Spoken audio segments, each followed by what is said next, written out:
This episode is brought to you by Iams Pet Food. When you choose Iams dry dog or cat food, you can see a difference in your pet with your own eyes. Healthy energy in 5 days, healthy digestion in 10 days, and healthy skin and coat in just 25 days. Satisfaction for you and them. Guaranteed or your money back. Feed Iams dry dog or cat food and see a visible difference. Visit iams.com/difference to learn more. This episode is brought to you by Allstate. Some people just know they could save hundreds on car insurance by checking Allstate first. Like you know to check the date of the big game first before you accidentally buy tickets on your 20th wedding anniversary and have to spend the next 20 years of your marriage making up for it. Yeah, checking first is smart. So check Allstate first for a quote that could save you hundreds. You're in good hands with Allstate. Savings vary. Terms apply. Allstate Fire and Casualty Insurance Company and Affiliates. Northbrook, Illinois. Money decisions don't have to be either or. With Bank of America, they can be yes and. Like yes to sunny vacations and rainy day funds. Can our digital tools and guidance help you create the future you want? Yes. And help you keep enjoying today too. Do more with a bank that asks, what would you like the power to do? Explore our tips and more at bankofamerica.com/yes and. This episode is brought to you by AWS. Amazon Q Business is the generative AI assistant that can securely understand your business data, summarize results, and streamline tasks. Learn what Amazon Q Business can do for you at aws.com/learn more.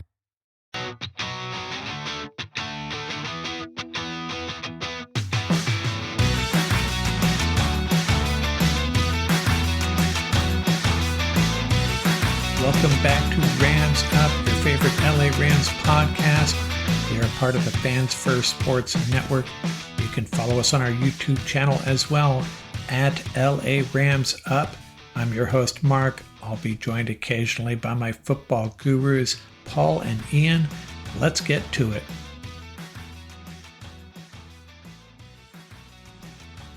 What's going on, Ram fans? Episode 613. I'm going to provide my preview of the Rams-Jets game, get into a little bit more detail than we did in the roundtable, kind of add on to what Ian, Paul, and I talked about. And I'm also going to discuss the 49ers just for a little bit. Before we get started, episode 613, 100 or 200 episodes ago, we talked about a player who wore number 13. It was not Kurt Warner, it was Tank Younger. And there are other players of note who have worn number 13 for the Rams. And one of them I could spend a whole episode talking about. That's Kenny Washington, the running back out of Lincoln High School and UCLA. And actually, I have spent an entire episode talking about him. Back in October of 2022, I had an interview with Dan Taylor, the author of Walking Alone, The Untold Journey of Football Pioneer Kenny Washington. And I encourage you to track that book down or track the episode down. Kenny Washington, what a great athlete, 6'1", 212 pounds, and he was talented enough to play in the modern NFL. He was that good. The sad thing about Kenny Washington is his prime years, he was not allowed to play in the NFL, of course. From 1940 to 1945, he played for the Hollywood Bears of the Pacific Coast Football League. He was the league's highest paid player. In 1945, he served in the military on the USO tour, spent some time working for the LAPD as well. Now, what's Kenny's claim to fame? Well, he reintegrated the NFL, but it wasn't easy. The Cleveland Rams moved to Los Angeles and were going to be playing at the Coliseum, which, of course, was funded by taxpayers. So there was a really strong movement led by the LA Times and various activists to say, hey, if you're going to play in a taxpayer-funded facility, you need to sign black players that are worthy of playing on this team. And that's what happened. That's what it took for the NFL to reintegrate, and it was Kenny Washington joining the Rams. Played for the Rams from 1946 through 1948. 27 games, 5 starts. Of course, he was already 28 years old when his NFL career began. But Kenny Washington, forgotten guy, great athlete, great football player, and was instrumental in reintegrating the NFL. our number 13 for the Los Angeles Rams. Before we get to my preview of the Rams-Jets game, I wanted to talk a little bit about the 49ers. I think the best way to get the heartbeat of another team and their fan base is to listen to some of their podcasts, some of their content creators on YouTube, and that's what I did over the past couple of days. I was really curious about what's the vibe over there in Santa Clara, how are these fans feeling. I had a pretty good idea what I was getting into, what to expect here, how this fan base is feeling right now. But some of the more invested content creators had some really interesting takes. Think of me as a spy. I went underground for a couple of days and I'm reporting back to you what 49er Nation is thinking. And I think I have three major takeaways. Number one, some of these folks think that Kyle Shanahan is just too hard-headed, too stubborn. He knows what he wants to do. He has his magic formula, his offensive plays that usually work, but when they don't work, he doesn't flex. He sticks to it, continues doing what he set out to do. Like against the Rams, he set out to get Deebo Samuel involved. He wanted Deebo Samuel to be the focal point of this offense against the Rams, and he refused to change it up. And some of the same complaints as well that you hear on our podcast, our YouTube channel. Run the damn ball, Kyle. In the rain against the Rams, Brock Purdy struggling to get the ball to his receivers, sometimes very open receivers, and didn't stick with the run. Rams were doing a good job of shutting it down, but really critical of Kyle Shanahan's ability to change his mind, basically. The Rams, by the way, ran the ball twice as much as the 49ers, 38 times to the 49ers' 19. And the one podcaster went on to say that compare him to Sean McVay. I mean, sometimes we bang on Sean, but he is a great coach, and they pointed this out as well. Sean flexes. Sean changes things up. Sean sees the weakness on the other team. He'll look at the other team's defense and say, I see what you're doing to me, and I'm going to change it up. And that's what the Rams did against the 49ers in the second half especially, attacking the weak spots of that run defense, and it worked. Another takeaway was some of these folks are really unhappy with the 49ers coaching hires, especially the defensive coordinator, Nick Sorensen. And kind of an extension of that, they seem to think that Kyle Shanahan will only hire guys that are in the family loop, either know or have coached with Mike Shanahan and Kyle Shanahan, and it really limits his ability to bring in talented people. And the third thing that they pointed out, and one of the guys went on a rant about this, how poorly have they drafted, especially compared to the Rams. And I went back and looked at their last 4 drafts, 2020 through 2023. And in 2020, it wasn't too bad. Their top 2 picks, Javon Kinlaw, who's now with the Jets, and Brandon Ayuk. He's a difference maker. And they got Juwan Jennings in the 7th round. And they also traded for Trent Williams that year. So can't be too disappointed with that, even though Kinlaw's moved on. Their other picks, offensive lineman Colton McKivitz and tight end Charlie Warner. McKivitz is the starting right tackle. I'm not sure he's a real good one, but he's okay, I think. Charlie Warner is with the Falcons now. That happens. In 2021, gave up a bunch of picks, went after Trey Lance. Lance was their first-round pick. Well, we know how that worked out. Their second pick was guard Aaron Banks. He's solid. Their next 3 picks, Trey Sermon, Ambry Thomas, and Jalen Moore. No, they did not work out. Moore is Trent Williams' backup, so maybe that pick was okay. Then they got the cornerback Lenore and the safety Hufanga. Not too shabby. And running back Elijah Mitchell, who has been very productive, just gets hurt a lot. 2022 was a really special draft for the 49ers, but not in a good way. In the second round, they took defensive end Drake Jackson, who actually has looked really good, but he has missed so much time. He's on IR again this year. In the third round, running back Tyrion Davis-Price. He's with the Eagles now. In the third round, wide receiver Danny Gray, 19 total yards in his career. He's out of football. In the fourth round, backup right guard Spencer Buford. In the fifth round, cornerback Samuel Womack. He's with the Colts already. in the 6th round, Nick Zekelji, 3rd string left guard. Also in the 6th round, backup defensive tackle Kalia Davis. And also in the 6th round, cornerback Tariq Castro-Fields. He is with the Eagles. And in the 7th round, probably their best pick in this draft, Brock Purdy. So I understand you're going to miss on some picks. Hey, the Rams have missed on some, haven't they? But that was just a disastrous draft. And in 2023, Jair Brown, pretty solid safety. A kicker in the 3rd round, Jake Moody. Another 3rd round pick, Cameron Latou. He's already gone. Cornerback Darrell Luter Jr., he's the one that muffed the punt in the Super Bowl. Defensive lineman Robert Deal, linebacker D. Winters, tight end Braden Willis. Wide receiver Ronnie Bell, he's the one that had a couple drops in that game against the Rams. Man, 49er fans were a little upset with him. And linebacker Jalen Graham.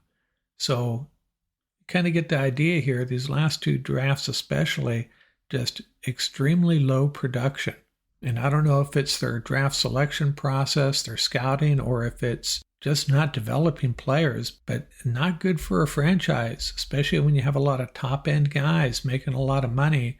You need young players to come in on the cheap, dare I say, and produce. And that's a big part of why they're 6-8. And injuries, they're going to happen. Again, you need rookies, second-year players to step up and fill the void. And that's what the Rams have been so good at. Hey, the Rams have missed on some guys.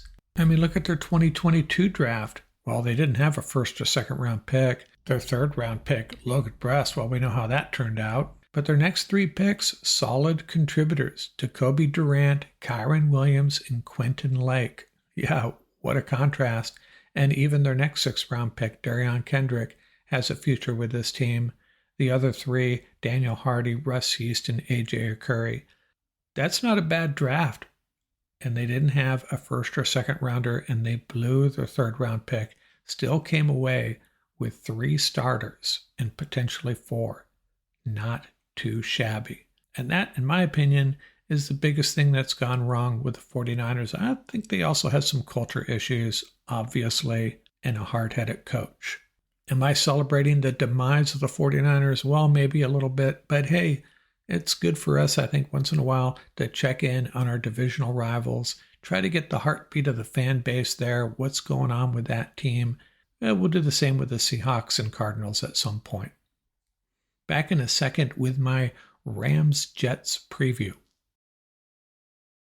Hey, it's Austin James. If you're like me, trying to live your best life while living with diabetes, you can relate to worrying if you're doing a good job managing your diabetes. I use the Freestyle Libre 3 Plus sensor to get real-time glucose readings and see the impact of every meal and activity to make better decisions. The Freestyle Libre 3 Plus sensor can help me live life with diabetes on my own terms, and it gives me more time for the things I love, like being a dad and a musician. Now this is progress. Learn more at freestylelibre.us. For prescription only. Safety info found at freestylelibre.us.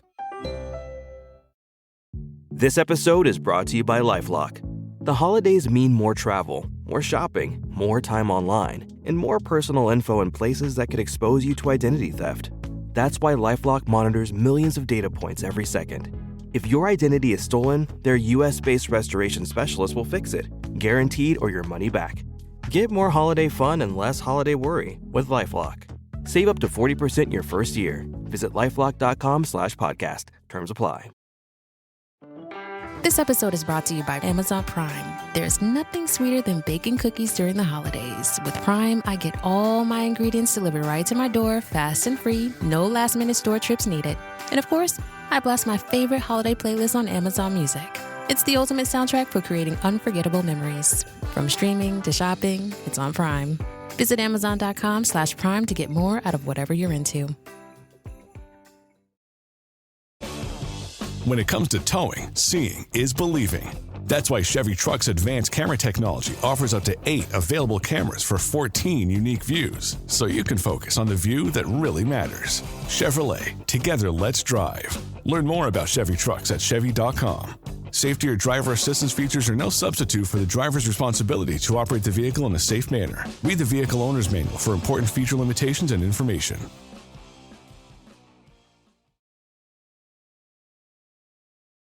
Let's get into my game preview. Rams versus Jets in New York. Rams lead this series 10 wins, 5 losses. The last time they played, December 20th, 2020, one of the more disappointing outings in the Sean McVay era. Jets 23, Rams 20. Jets were led by Sam Darnold, and that game basically cost the Rams a playoff spot. Come to think of it, Darnold has led 3 teams against the Rams now, right? The Jets, the 49ers, and the Vikings. Rams winning 2 of the 3. The one they lost to the Jets when they were pretty downtrodden. The Jets, by the way, are one of 3 teams McVay has not beaten. They took care of the Bills a couple weeks ago. Now it's down to the Jets, Dolphins, and Steelers. So hopefully Sean can whittle it down to 2 this Sunday. Any games that should be mentioned? Well, we all know about that 1983 game. Jets actually won in overtime 27-24. That was the game where Jackie Slater took exception to Mark Gastineau's sack dance, and a heck of a fight broke out. A melee in New York. I'd like to say the Jets won the game. The Rams might have won the fight. Rams favored by 3. It seems to be sticking. Haven't seen any movement in the line. The weather should be in the low 20s. It is going to be brisk at game time. Let's get caught up with the Jets. They went 7-10 last year after Aaron Rodgers was hurt on opening day. They come back this year, and it's been very disappointing. They got drubbed in Santa Clara on opening day. Then they won 2 straight, beat the Titans and Patriots. And then they went on a 5-game losing streak to the Broncos, Vikings, Bills, Steelers, and Patriots. Came back with a win over the Texans, then lost 4 more straight. The Cardinals, Colts, Seahawks, and Dolphins all getting the better of the Jets. And then last week, they won a thriller over the Jags, 32-25 in Jacksonville. Their offensive leaders, Aaron Rodgers, over 3,000 yards, 3,255 to be exact, 232 yards per game, 23 TDs, and 8 interceptions. So, we hear rumblings about what a poor year he's having. Statistically, not too bad. The running game has been really disappointing. Breece Hall, 722 yards rushing, just 56 yards per game. And the receiving core starting to step up. Garrett Wilson, 933 yards receiving, 6 TDs. Devontae Adams, been with him for 8 games. He's getting over 80 per game and has 5 TDs.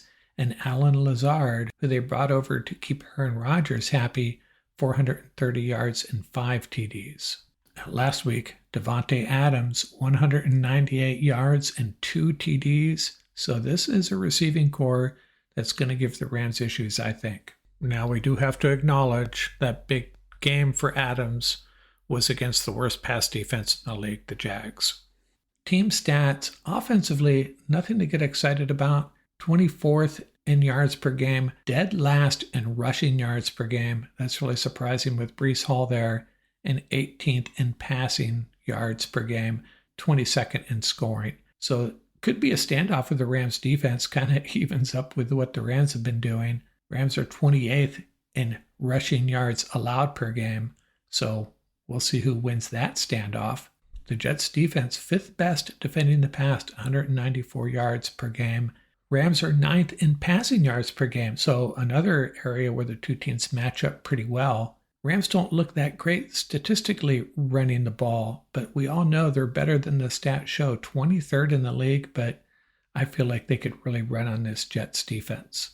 Had some drama there in New York this year. Remember, Robert Saleh was the coach, and the rumor I heard, don't know how much of this is true, that he was going to fire Nathaniel Hackett, and the owner got wind of it and turned around and fired Robert Saleh instead.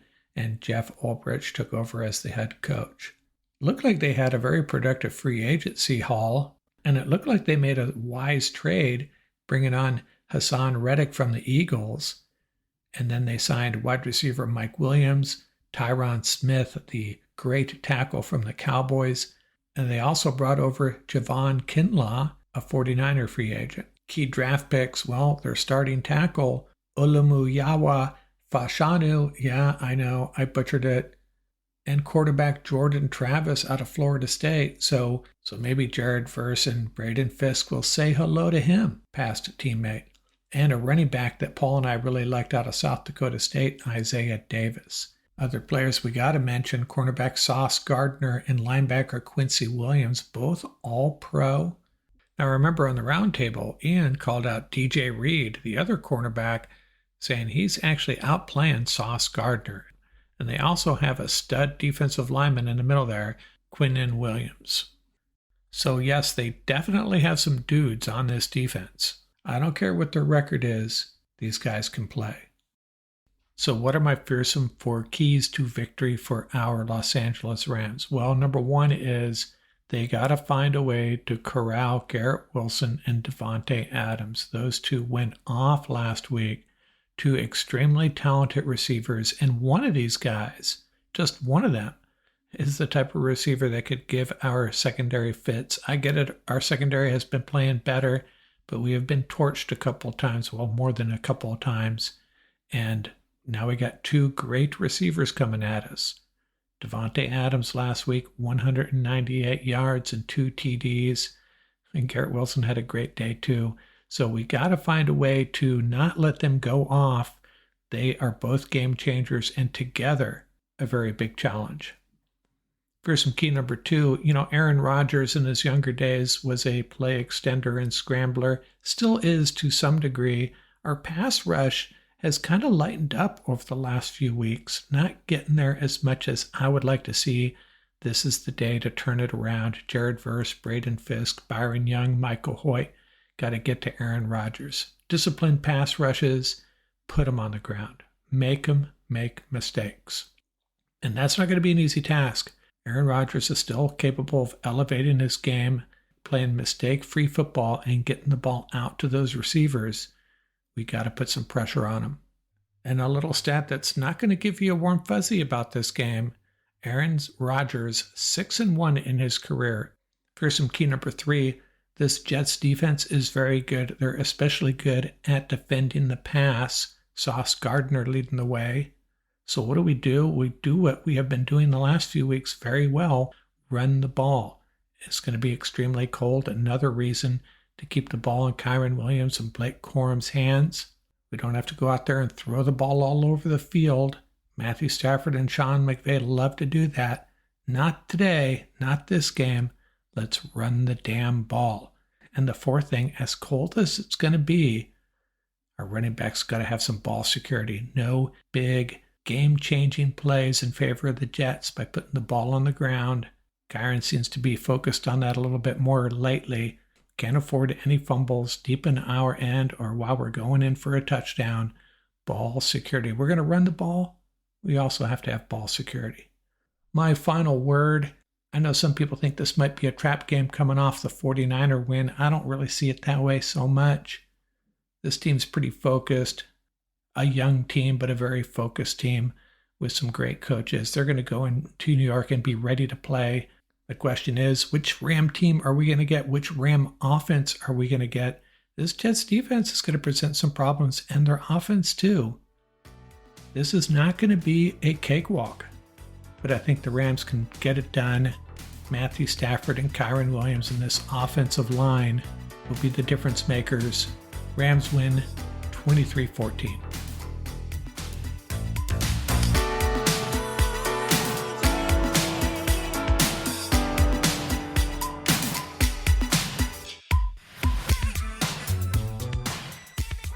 That's going to do it for this episode.